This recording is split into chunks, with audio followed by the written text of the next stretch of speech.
लगती है, हौले हौले से दवा लगती है। अगर मुझे मौका मिले ज़िंदगी को फिर से जीने का, दोबारा जीने का, तो मैं खुशी खुशी यही ज़िंदगी फिर से मांगूंगा। अब मेरे बच्चे मेरे सबसे अच्छे दोस्त हैं। जहाँ पर हम हो, अपने घर में खुश हूँ तो मैं अपने घर में खुश हूँ। मुझसे लोग 2-4 सवाल पूछने में डर जाता हूँ। मैं बहुत शाय हूँ personally. I try not to lose my temper. मुझे आदत ही नहीं है बाहर सैर करने की या घूमने की या फिरने की, तो मेरे को वो शौक ही नहीं है। Punjab power, lighting up your life.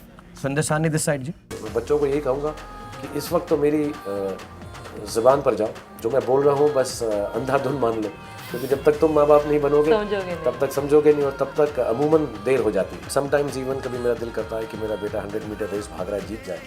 तो मैं जब दुआ करता हूँ तो मैं अपने खुदा को याद करके अपने माँ बाप की तस्वीर अपने सामने लाता हूँ। हौले हौले से हवा लगती है, हौले हौले से दवा लगती है। द फैक्ट कि मैं शाहरुख खान हूँ और इस कंट्री का इतना बड़ा सितारा हूँ, मैं माइनॉरिटी नहीं हूँ, मैं majority.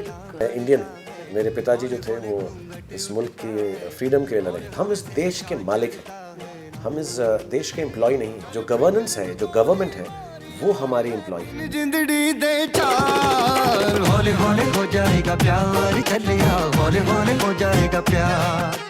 Hello and welcome. Words are all we have, यानी कि हमारे शब्द ही हमारी पूंजी हैं, और वो लोग जो अच्छा बोलते हैं और सही बोलते हैं उनकी इज्जत भी है और ऐसे वक्त में उनकी ज़रूरत भी है। शाहरुख खान उनमें से एक है, और आज शाहरुख खान फिर बोलेंगे अपनी आने वाली फिल्म पर, आतंकवाद पर, कोलकाता नाइट राइडर्स पर और बॉक्स ऑफिस पर अपनी बादशाहत पर। How are you? I am good, thank you. आपसे महीनों में एक बार मुलाकात होती है, लेकिन जब मुलाकात होती है आपके पास कुछ नया होता है कहने को। इस बार नया क्या है? नया नहीं होता मेरे पास कुछ कहने को। एक्चुअली जब फिल्म नई आने वाली होती है तो कोशिश यही होती है कि नया आइडिया हो कोई फिल्म के अंदर। नया आइडिया होता है तो उसका प्रचार करने के लिए, उसकी बात करने के लिए नए शब्द होते हैं, वरना फाइनली तो वही काम करते हैं कि फिल्में करते हैं और कोशिश करते हैं कि लोग फिल्म देख के खुश हों। तो महेश भट्ट साहब मुझे कहते थे मैं बीमार हूँ, मेरी तबीयत ख़राब हो जाती है, तो as a matter of fact मैं कुछ दिनों काम नहीं किया तो मेरा सिर दर्द शुरू हो जाता है, and I feel very bad. मुझे ऐसा लगता है ज़िंदगी में थोड़ा सा ही वक्त है और जितना कर सको उसके अंदर।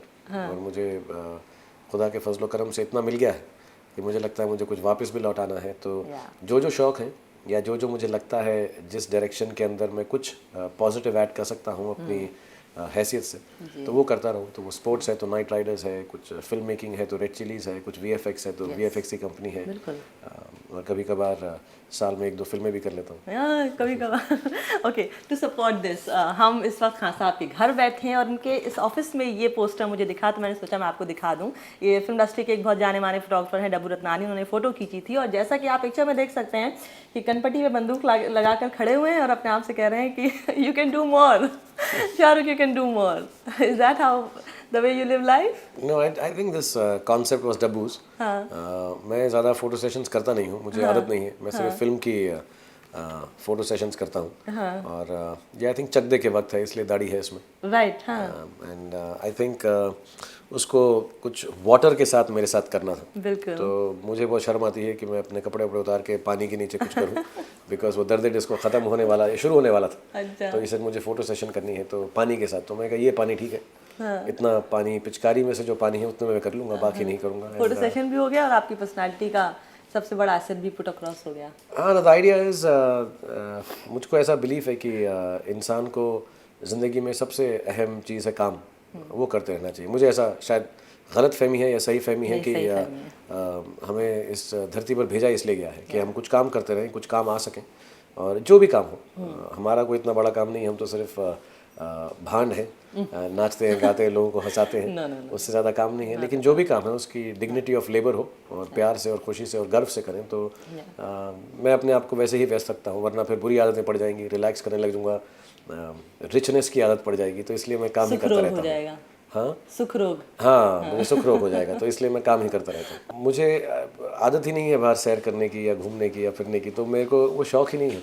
हो सकता है कि जिसकी वजह से मैं इतना काम करता हूँ वो इसलिए है कि मुझे ऐसे शौक़ ही नहीं है कि मैं जाऊँ थोड़ा तफरी कर लूँ, घूम लूँ। Are you serious? आप मतलब फिर मन हल्का करने के लिए then what do you do, where do you go? क्या आपका मैं खुश रहने के लिए काम करता हूँ, मन हल्का करने के लिए काम करता हूँ, दुख होने के लिए काम करता हूँ, हंसने के लिए काम करता हूँ। मुझे ऐसा मुझे जो चीज़ भी सताती है तो मुझे ऐसा लगता है अगर मैं काम कर लूँ, कोई भी काम, मैं घर में बैठ के हो सकता है कि बच्चों अपनी बेटी की ड्राइंग के ऊपर काम करना शुरू कर दूँ। हाँ, मैं I sit down and do that, मैं उनके साथ गेम्स खेल लूँ, but I like to be doing something. मुझे कभी ऐसा लगा नहीं विंडो शॉपिंग चले जाओ या आज बैठ के डीवीडी पे फिल्म देखते हैं, वो आप नहीं करते? मैं देखता ही नहीं, मैं फिल्म ही नहीं देखता। तो मुझे लगता है गाड़ी के अंदर 2 घंटे मिलते हैं कभी कभी ड्राइव करते हुए, तो फिल्म तब देख लेंगे। टेलीफोन कॉल्स का मैं फ़ोन भी नॉर्मली नहीं उठाता हूँ, 99% टाइम मैं फ़ोन ही नहीं उठाता हूँ, ना मैं मैसेजेस का जवाब देता हूँ। मैं सिर्फ जब ही मुझे थोड़ा सा अजीब सी जगह पे जहाँ पे मैं कुछ नहीं कर सकता, वहाँ पे मैं कुछ कंप्यूटर पे काम कर लेता हूँ। So I keep myself busy like that and I enjoy that. So मुझे लगता नहीं कि इस पूरी जर्नी में, जो मुझे लगता नहीं अभी ख़त्म भी हुई है, अभी तो मैं जर्नी करता ही रहूँगा, लेकिन मैंने ऐसा कुछ नहीं खोया जो जिसकी वजह से मुझे लगे अगर मुझे मौका मिले ज़िंदगी को फिर से जीने का, दोबारा जीने का, तो मैं खुशी खुशी यही ज़िंदगी फिर से मांग लूँगा, कहूँगा ये बहुत अच्छी है। और मुझे लगता है कि ऐसी ज़िंदगी, आपने अगर किसी को भी बोला जाए कि बेटा दोबारा एक ज़िंदगी मांग लो, तो वो शाहरुख खान ही बनना चाहेगा। एक्चुअली बाहर से सबको ऐसा लगता है, मुझे ऐसा भी लगता है कि हर किसी की ज़िंदगी अच्छी होती है। अपनी तरफ से मैं कई बार सड़कों पे जाता हूँ तो मुझे फ्लैट्स के अंदर लाइट्स दिखती हैं, और मुझे हमेशा ये महसूस होता है कि हर किसी के घर में, उसकी दुनिया में अपनी एक बहुत ज़्यादा खुशी है, और अपने दुख भी है, अपने गम भी है, लेकिन सबकी दुनिया वही होती है, और अपनी दुनिया के लिए हम काम करते रहते हैं। और ज़रूरी नहीं कि कोई शाहरुख खान बन जाए या XYZ स्टार बन जाए या सचिन तेंदुलकर हो जाए। आई थिंक ज़रूरी यही है कि जहाँ पर हम हों, अपने घर में खुश हूँ, तो मैं अपने घर में खुश हूँ, इसलिए मुझे अपनी ज़िंदगी फिर से चाहिए। इसलिए नहीं कि मैं इतना बड़ा सितारा बन गया, मुझे ऐसा लगता है, मैं अनग्रेटफुल नहीं हो रहा, लेकिन मुझे ऐसा लगता है कि अगर मैं स्टार नहीं भी होता और मेरे यही बच्चे होते तो भी खुश तो मैं बहुत खुश होता। आपकी फिल्म रिलीज होने वाली है रब ने बना दी जोड़ी बॉक्स ऑफिस पर।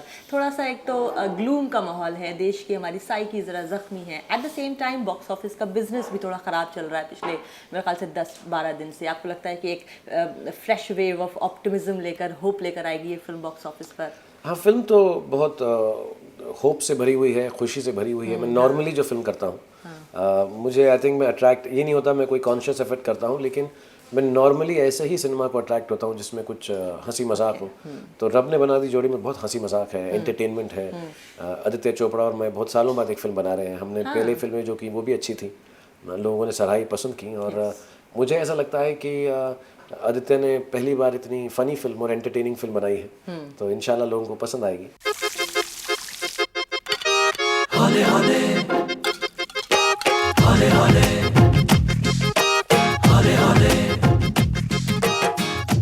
हौले से हवा लगती है, हौले हौले से दवा लगती है, हौले हौले से दुआ लगती है ना।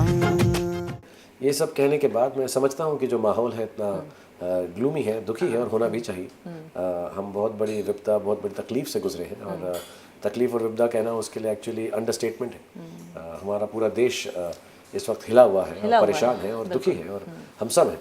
और पहले तो सबसे बड़ी बात तो ये है, अहम बात यह है कि जिन जवानों ने अपनी ज़िंदगी गंवाई उनको मैं प्रणाम करता हूँ, और अपने तहे दिल से शहीद वो नहीं जो आए थे गोलीबारी करने। एब्सोल्युटली। और मैं उनका थैंक यू अदा करते हैं कि हमारी ज़िंदगी बचाने के लिए उन्होंने अपनी ज़िंदगी दी, और जो इनोसेंट लोग मरे वो भी शहीद हैं, राइट, वो भी किसी कारणवश हमारे देश के लिए उनकी जानें गई हैं। तो अच्छा नहीं है ये, बुरा है। तो मैं समझ सकता हूँ अगर लोगों के दिल में कहीं हो कि यार नहीं जाना अभी फिल्म देखने या बाहर घूमना अच्छा नहीं लगता। ये कहने के बाद अगली बात ये भी है कि हम अपने बहुत निजी, करीब, प्यार करने वाले लोगों को खो दजू देते हैं। मैंने खुद अपने माँ बाप खोए हैं, अपने दोस्त खोए हैं कुछ, लेकिन ज़िंदगी चलती रहती है। और शायद सबसे बड़ा जो हम एक सबक इससे सीख सकते हैं कि हम टेररिज्म से हारेंगे नहीं, अपनी ज़िंदगी को चलाते रहेंगे, और अपना अपना काम उस तरह निभाते रहेंगे जिस तरह हम निभाने के लिए बने हैं, पैदा हुए हैं। तो उम्मीद है कि मैं एक थोड़ा सा डाइवर्जन क्रिएट कर सकूंगा रब ने बना दी जोड़ी से।